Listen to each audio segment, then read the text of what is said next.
একদিকে যখন সুপারস্টার দেব নিজের আগামী ছবির জন্য চুল বড় করছেন, তখন হঠাৎ করেই চমকে দিয়েছেন রুক্মিণী মাইত্রা। নিজের চোখে না দেখলে গ্ল্যামারাস রুক্মিণী মাইত্রাকে চেনা দেয়, কিন্তু কেন এমন হঠাৎ করে ন্যাড়া হয়ে গেলেন রুক্মিণী? চলুন সবটাই বলছি আজকের এই ভিডিওতে, এবং তার সাথে সাথে এই ন্যাড়া হওয়া নিয়ে রুক্মিণী মাইত্রা কি বলেছেন সেটাও জানাবো আপনাদের।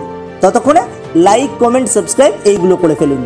দেব রুক্মিণী অনস্ক্রিন জুটি হিসাবে যতটা নজর কাড়া, ততটাই অফস্ক্রিনে তাদের একসাথে দেখতে পছন্দ করেন ফ্যানেরা। দেবের প্রযোজনা সংস্থার ছবিতে যে রুক্মিণী মাইত্রা থাকবেন সেটা বলার অপেক্ষা রাখে না। রুক্মিণী মাইত্রা মানেই দেব রুক্মিণীর হিট জুটি, কিন্তু সেটা এখন অতীত। এই মুহূর্তে রুক্মিণী অভিনয় করছেন সুপারস্টার জিতের বিপরীতে বুমেরাং ছবিতে। তবে এই ছবিতে অভিনয় করতে গিয়ে রুক্মিণী মাইত্রাকে ন্যাড়া পর্যন্ত হতে হয়েছে। অবাক হচ্ছেন তো? আসলে কিন্তু সবটাই প্রযুক্তির সাহায্যে। আর এই বুমেরাং ছবিটি কল্প বিজ্ঞানের ওপর নির্ভর করে একটি ছবি। ইতিমধ্যে এই ছবির টিজার, ট্রেলার এবং সিনেমাটা অনেকেই দেখে ফেলেছেন। সত্যি সত্যি যে রুক্মিণী মাইত্রা মাথা কামিয়েছেন এমনটা নয়। সময়ের সাথে তাল মিলিয়ে এই প্রযুক্তি যে মানুষের জীবনে কতটা প্রভাব বিস্তার করেছে এবং অভাবনীয় এমন কিছু আবিষ্কার করেছে যা সত্যি সত্যি মানুষকে চমকে দিতে পারে, আর সেই সব নিয়ে এই বুমেরাং ছবি।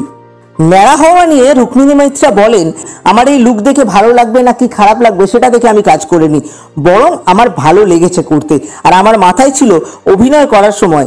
এখন তো সবাই প্রশংসা করছে, এমনকি মুম্বাই থেকেও আমাকে ব্যক্তিগতভাবে ফোন করে শুভেচ্ছা জানিয়েছে। আর দেবের কথায় একেবারে সুপার মডেলের মতোই লাগছে। রুক্মিণী মৈত্র এও বলেন, এই অভিনয় করার সময় যে তাকে ট্রোলিং হতে হবে সেটা আন্দাজ করেছিলেন রুক্মিণী মৈত্রা, কিন্তু তিনি কখনোই এই ট্রোলিং এর বিষয়ে পাত্তা দেন না। এই বুমেরাং ছবিতে দ্বৈত চরিত্র দেখা যাচ্ছে রুক্মিণী মৈত্রাকে, ঈশা এবং নিশা। তবে এই ঈশার চরিত্রে অভিনয় করতে যে প্রস্থেটিক মেকআপ তৈরি করতে হয়েছে, সেই মেকআপ করতে সময় লেগেছে 5 ঘন্টারও বেশি। ভোর 5টা থেকে মেকআপ শুরু হতো, আর এর নেপথ্যে ছিলেন মেকআপ আর্টিস্ট বিথিকা বেনিয়া। ট্রেলার লঞ্চের পরেই অনুরাগীদের সঙ্গে আড্ডা দিতে লাইভে আসেন জিৎ রুক্মিণী, আর সেখানে এক ভক্ত জিৎকে প্রশ্ন করেন যে রুক্মিণীর সঙ্গে কাজ করার অভিজ্ঞতা কেমন। এই কথাটা শুনে জিতের চোখে জল চলে আসে। তারপরে জিৎ বলেছেন, রুক্মিণীর সঙ্গে কাজ করে এতটাই ভালো লেগেছে যে তিনি আবার রুক্মিণী মাইত্রের সঙ্গে কাজ করতে চান। জিৎ বলেন, ও এক কথায় দারুণ। আর এদিকে বুমেরাংয়ের সাফল্যে রুক্মিণীর ন্যাড়া অবতার দেখে প্রশংসায় পঞ্চমুখ দেব। রুক্মিণী বলেন, ঈশা এবং নিশা দুটো লুকেই দেব মুগ্ধ।